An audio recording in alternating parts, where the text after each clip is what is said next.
Malungkot yung bata.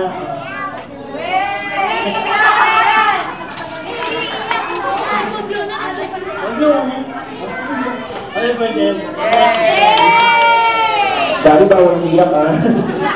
Okay, at yung sabi nila po natin patatagalin sa atas. So tayo ang birthday wish. Para sa ating birthday girl na si Ate Nas, magsabay-sabay na po natin sa ating candle. Ang gano'n na po i-blow ni Ate Nas ang kanyang third candle. Ready? In my count. 1, 2, 3, blow! Yay! Birthday!